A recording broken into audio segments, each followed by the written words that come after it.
Tadam, tadam, tada, tada. Il y a un livre qui s'appelle Mes parents font des SMS. C'est écrit par Alexandre Attab et on peut voir que ces jeunes sont soit étonnés, soit amusés, soit très surpris. Hein?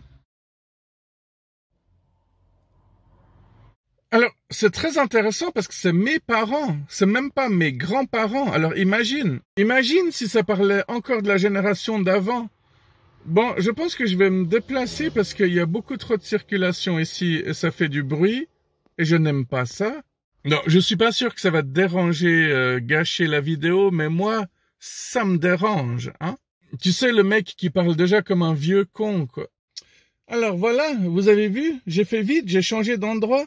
Pour vous, ça ne change rien, mais pour moi, ça change tout.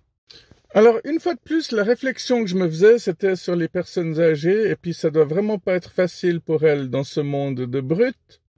Tu sais, c'est assez marrant quand les personnes âgées essaient de montrer qu'elles sont encore à la page, mais elles ne se rendent pas compte qu'elles se font rapidement repérer hein, quand elles utilisent Internet, quand elles envoient des mails, des SMS. D'ailleurs, je ne sais pas si vous voulez qu'on ouvre ce livre ensemble. Alors, d'après mon marque-page, j'en suis un peu moins qu'au milieu.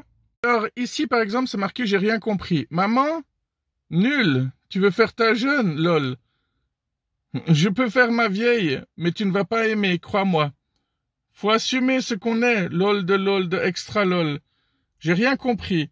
Ah, laisse tomber, ta jeunesse est passée, tu ne peux plus la reprendre. Alors, la page d'avant, ça s'appelait la Kaira. Hein? Alors, yo, wesh, bien ou quoi? Si. Putain, maman, pourquoi tu parles comme une Kaira? Je suis majeur, je fais ce que je veux. Allez, je vais vous en lire encore 2, juste pour le plaisir. La porte. Tu es où? Je suis devant la maison. Tu rentres quand? Quand je serai devant la porte. Celui-là s'appelle trop prévisible. Maman? Ouais. Tu sais que je t'aime. C'est non. Mais pourquoi? Tu sais même pas ce que j'allais te demander. Dormir chez ton ami? Oui! Bah c'est non. Donc voilà, on découvre le genre de SMS qu'il peut y avoir entre parents et enfants, et c'est assez marrant. Alors non, contrairement à ce qu'on pourrait croire, ce n'est pas que des personnes qui ne savent pas utiliser un téléphone. Au contraire, ça montre que les gens de ma génération ne manquent pas d'humour. Oui, ça aussi c'est difficile à croire. Mais comme je vous disais, pour les personnes âgées qui vont pas ultra bien, c'est-à-dire qui ont pas vu le temps passer, je sais pas trop comment dire. On connaît tous des personnes qui ont 90 ans, qui n'ont pas besoin de canne, qui arrivent encore à lire, mais malheureusement, ce n'est pas la plupart.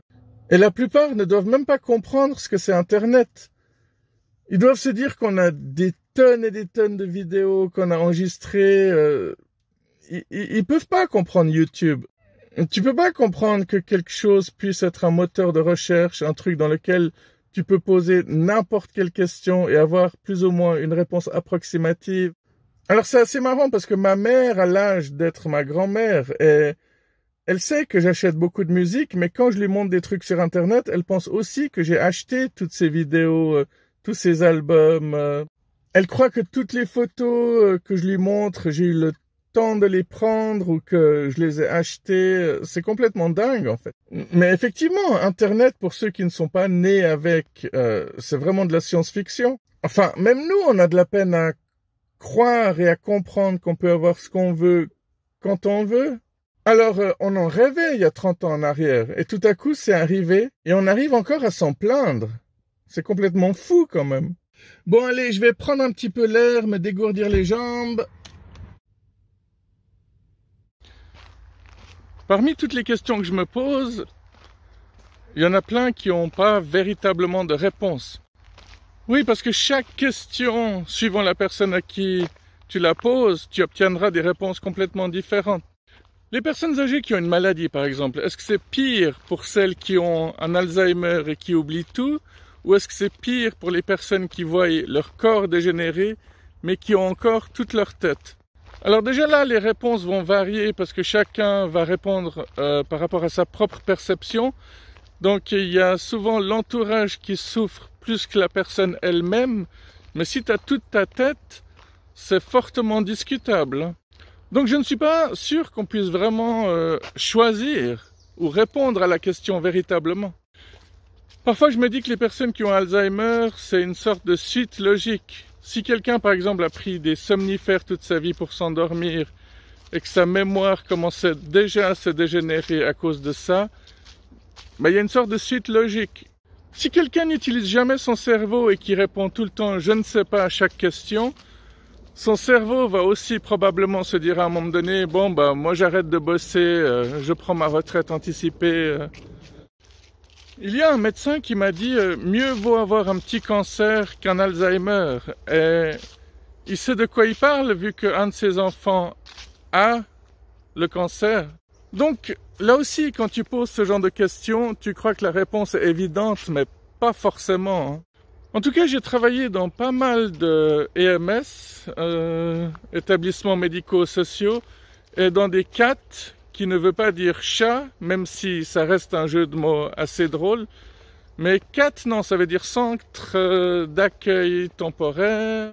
Ouais, c'est une sorte de garderie pour personnes âgées en fait. Les conjoints amènent leur mari ou leur femme le matin et reviennent les chercher en fin de journée. Certaines personnes y vont tous les jours, il y en a d'autres qui vont que 2 fois par semaine, il y en a qui vont que le matin, il y a un peu de tout en fait. Et j'aimais bien faire ça. Et pas mal de gens me disaient « Ah, moi je pourrais jamais faire ça, tu es courageux Bibo ». Mais la plupart du temps, je trouve que les gens autour de moi sont aussi courageux parce qu'ils font aussi des métiers que moi, je ne pourrais pas faire.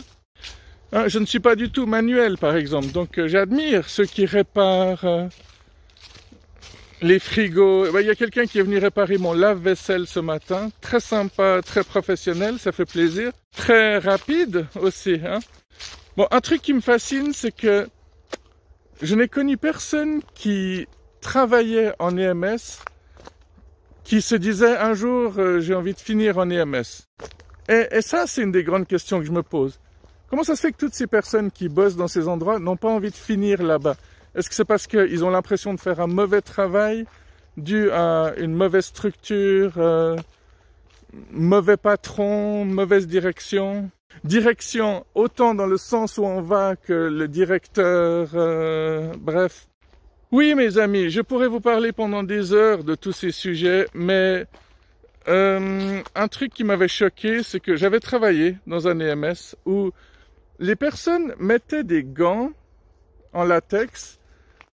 Donc les membres du personnel mettaient des gants en latex quand ils devaient essuyer quelqu'un qui était allé à selle, mais par contre, ils gardaient les mêmes gants quand ils devaient habiller la personne. Et ça, j'ai toujours pas compris la logique. Donc ouais, je pense que vous avez bien compris. La personne allait à selle, elle n'était pas forcément habillée, elle était encore dans son pyjama, ou alors était dans ses habits et devait mettre son pyjama après. Ça, c'est pas important. Le fait est que tous mes collègues, tous les autres membres du personnel mettaient des gants, essuyaient la personne, mais gardaient les mêmes gants lorsqu'ils devaient mettre une chemise ou mettre le pyjama, boutonner le pantalon. Et ça, c'est hallucinant. Il y avait des endroits aussi où des personnes âgées avaient des escarres parce que ceux qui bossaient de nuit ne prenaient pas la peine d'aller prendre de leurs nouvelles, prenaient pas la peine de les retourner dans leur lit pour être sûr qu'ils changent de position. Alors, toutes ces choses se sont sues et une fois que ça se sait, ils sont obligés de prendre d'autres mesures et de corriger.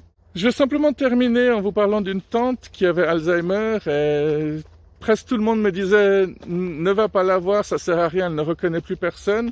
Mais têtue comme je suis quand même allé la voir. Et quand elle m'a dit hey, « salut, comment ça va ?» je me suis dit « bon, ça c'est le truc qu'elle dit à tout le monde ».